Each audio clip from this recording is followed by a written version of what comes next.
ভগবদ্গীতা বা গীতা বা শ্রীমদ্ ভগবদ্ গীতা ৭০০ শ্লোকের ধর্মগ্রন্থ, তাই একে সপ্তশতী বলা হয়। এটি সংস্কৃত মহাকাব্য মহাভারতের অংশ। এই গ্রন্থটি খ্রিস্টপূর্ব প্রথম সহস্রাব্দের দ্বিতীয়ার্ধে রচিত। হিন্দুরা গীতাকে শ্রী ভগবানের মুখনিসৃত বাণী মনে করেন। মানব ধর্ম, দর্শন ও সাহিত্যের ইতিহাসে গীতা এক বিশেষ স্থানের অধিকারী। গীতার কথক কৃষ্ণ হিন্দুদের দৃষ্টিতে ঈশ্বরের অবতার, পরমাত্মা স্বয়ং। তাই গীতায় তাকে বলা হয়েছে শ্রী ভগবান। গীতার বিষয়বস্তু কৃষ্ণ ও পাণ্ডব রাজকুমার অর্জুনের কথোপকথন। কুরুক্ষেত্রের যুদ্ধ শুরুর ঠিক আগে শত্রুপক্ষে আত্মীয়, বন্ধু ও গুরুকে দেখে অর্জুন কিংকর্তব্য বিমূঢ় হয়ে পড়েছিলেন। এই সময় কৃষ্ণ তাকে ক্ষত্রিয় যোদ্ধার ধর্ম স্মরণ করিয়ে দিয়ে এবং বিভিন্ন প্রকার যোগশাস্ত্র ও বৈদান্তিক দর্শন ব্যাখ্যা করে তাকে যুদ্ধে যেতে উৎসাহিত করেন। তাই গীতাকে বলা হয় মানব ধর্মতত্ত্বের সংক্ষিপ্ত পাঠ এবং হিন্দুদের জীবনচর্যার ব্যবহারিক পথনির্দেশিকা। গীতা ৭০০টি শ্লোক নিয়ে ১৮টি অধ্যায়ে বিভক্ত।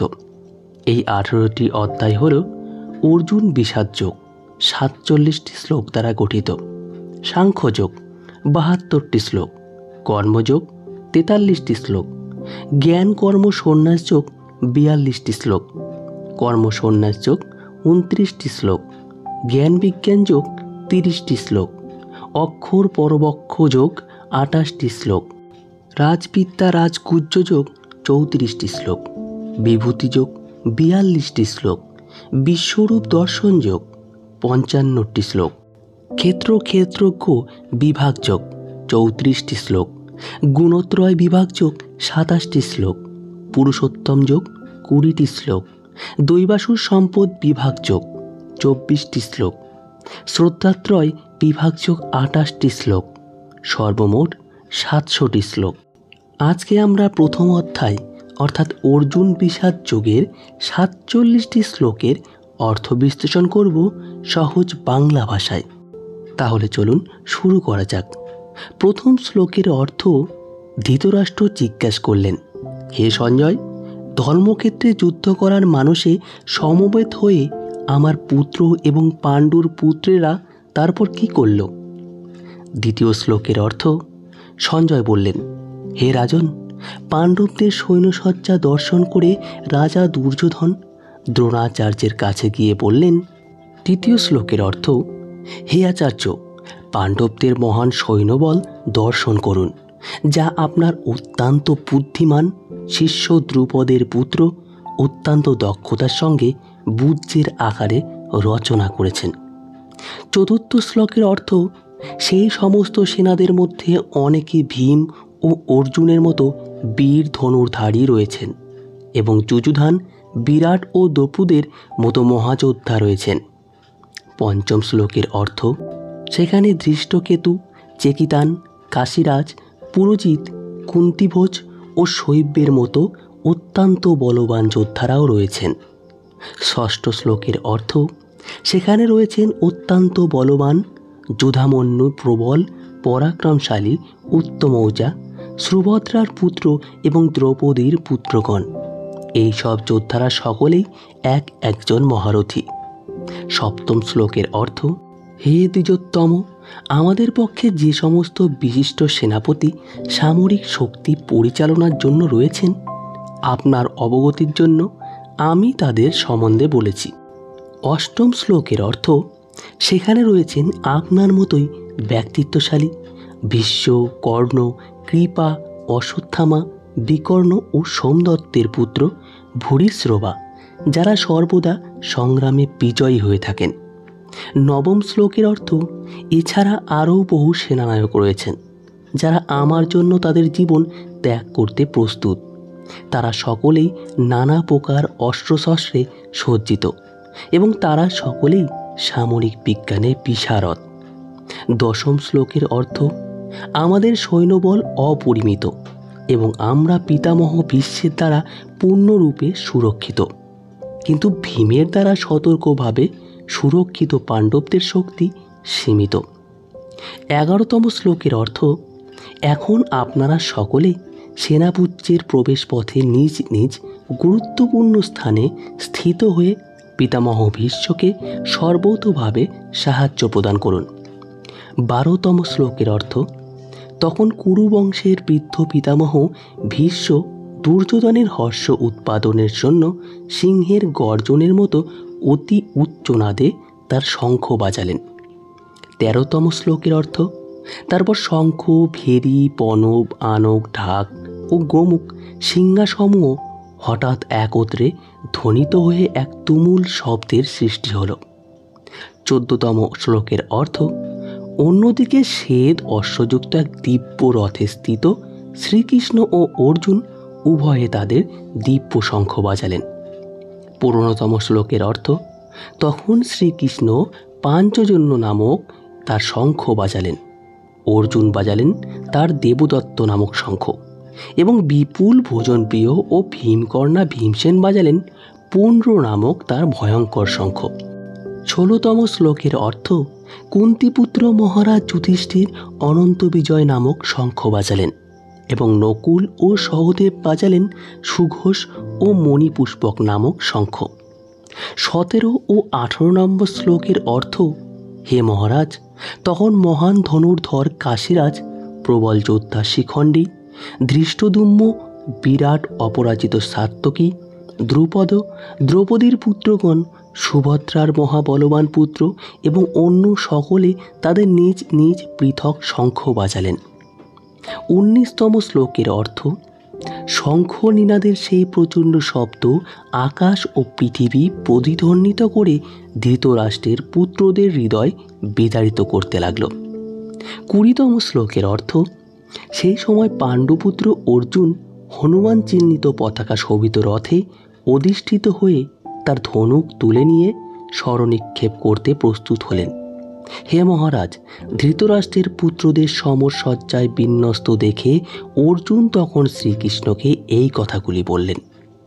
21 ও 22তম শ্লোকের অর্থ, অর্জুন বললেন, হে অচ্যুত, তুমি উভয় পক্ষের সৈন্যদের মাঝখানে আমার রথ স্থাপন করো, যাতে আমি দেখতে পারি যুদ্ধ করার অভিলাষী হয়ে কারা এখানে এসেছে এবং এই মহাসংগ্রামে আমাকে কাদের সঙ্গে যুদ্ধ করতে হবে।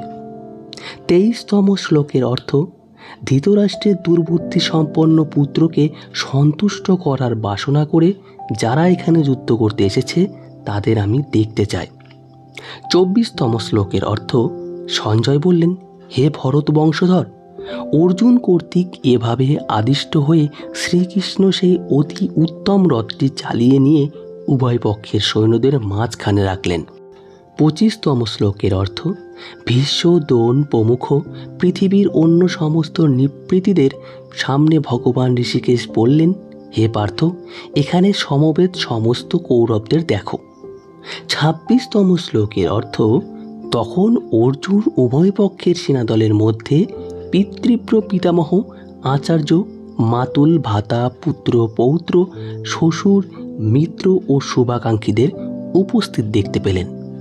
27তম শ্লোকের অর্থ, যখন কুন্তিপুত্র অর্জুন সকল রকমের বন্ধু ও আত্মীয় স্বজনদের যুদ্ধক্ষেত্রে অবস্থিত দেখলেন, তখন তিনি অত্যন্ত কৃপাবিষ্ট ও বিষণ্ণ হয়ে বললেন। 28তম শ্লোকের অর্থ, অর্জুন বললেন, হে প্রিয়বর কৃষ্ণ, আমার সমস্ত বন্ধুবান্ধব আত্মীয় স্বজনদের এমনভাবে যুদ্ধাবিলাসী হয়ে আমার সামনে অবস্থান করতে দেখে আমার অঙ্গ প্রত্যঙ্গ অবশ হচ্ছে এবং মুখ শুষ্ক হয়ে উঠছে। 29তম শ্লোকের অর্থ, আমার সর্বশরীর কম্পিত ও রোমাঞ্চিত হচ্ছে, আমার হাত থেকে গান্ডীব খসে পড়েছে এবং ত্বক যেন চলে যাচ্ছে। 30তম শ্লোকের অর্থ, হে কেশব, আমি এখন আর স্থির থাকতে পারছি না, আমি আত্মবিস্মৃতি হচ্ছি এবং আমার চিত্ত উদ্ভ্রান্ত হচ্ছে। হে কেশী দানবহন্তা শ্রীকৃষ্ণ, আমি কেবল অমঙ্গলসূচক লক্ষণসমূহ দর্শন করেছি। 31তম শ্লোকের অর্থ, হে কৃষ্ণ, যুদ্ধে আত্মীয় স্বজনদের নিধন করা শ্রেয়স্কর দেখছি না, আমি যুদ্ধে জয়লাভ চাই না, রাজ্য এবং সুখভোগ কামনা করি না, 32, 33, 34 ও 35 শ্লোকের অর্থ, হে গোবিন্দ, আমাদের রাজ্যে কী প্রয়োজন, আর সুখভোগ বা জীবন ধারণেই বা কী প্রয়োজন? যখন দেখছি যাদের জন্য রাজ্য ও ভোগ সুখের কামনা, তারা সকলেই এই রণক্ষেত্রে আজ উপস্থিত। হে মধুসূদন, যখন আচার্য, পিতৃব্য, পুত্র, পিতামহ, মাতুল, শ্বশুর, পৌত্র, শ্যালক ও আত্মীয় স্বজন সকলেই প্রাণ ও ধনাদির আশা পরিত্যাগ করে আমার সামনে যুদ্ধে উপস্থিত হয়েছেন, তখন তারা আমাকে বধ করলেও আমি তাদের হত্যা করতে চাইব কেন? হে সমস্ত জীবের প্রতিপালক জনার্দন, পৃথিবীর তো কথাই নেই, এমনকি সমগ্র ত্রিভুবনেরও বিনিময়েও আমি যুদ্ধ করতে প্রস্তুত নই। ধৃতরাষ্ট্রের পুত্রদের নিধন করে সন্তোষ আমরা লাভ করতে পারব? 36তম শ্লোকের অর্থ, এই ধরনের আততায়ীদের বধ করলে মহাপাপ আমাদের আচ্ছন্ন করবে, সুতরাং বন্ধুবান্ধব সহ ধৃতরাষ্ট্রের পুত্রদের সংহার করা আমাদের পক্ষে অবশ্যই উচিত হবে না। হে মাধব, লক্ষ্মীপতি শ্রীকৃষ্ণ, আত্মীয় স্বজনদের হত্যা করে আমাদের কি লাভ হবে? আর তা থেকে আমরা কেমন করে সুখী হব? 37 ও 38তম শ্লোকের অর্থ, হে জনার্দন, যদিও এরা রাজ্যলোভে অভিভূত হয়ে কুলক্ষয়জনিত দোষ ও মিত্রদোহ নিমিত্ত পাপ লক্ষ্য করছে না, কিন্তু আমরা কুলক্ষয়জনিত দোষ লক্ষ্য করেও এই পাপ কর্মে কেন প্রবৃত্ত হব?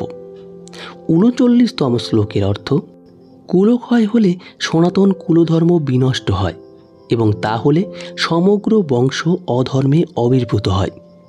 40তম শ্লোকের অর্থ, হে কৃষ্ণ, কুল অধর্মের দ্বারা অভিভূত হলে কুলবধূগণ ব্যভিচারে প্রবৃত্ত হয় এবং হে বাষ্ণেয়, কুলশ্রীগণ অসৎ চরিত্রা হলে অবাঞ্ছিত প্রজাতি উৎপন্ন হয়। 41তম শ্লোকের অর্থ, বর্ণসংকর উৎপাদন বৃদ্ধি হলে কুল ও কুলঘাতকেরা নরকগামী হয়। সেই কুলে পিণ্ডদান ও তর্পণ ক্রিয়া লোপ পাওয়ার ফলে তাদের পিতৃপুরুষেরাও নরকে অধঃপতিত হয়। 42তম শ্লোকের অর্থ, যারা বংশের ঐতিহ্য নষ্ট করে এবং তার ফলে অবাঞ্ছিত সন্তানাদি সৃষ্টি করে, তাদের কুকর্মজনিত দোষের ফলে সর্বপ্রকার জাতীয় উন্নয়ন প্রকল্প এবং বংশের কল্যাণ ধর্ম উচ্ছন্নে যায়, ফলে সনাতন জাতিধর্ম ও কুলধর্ম বিনষ্ট হয়।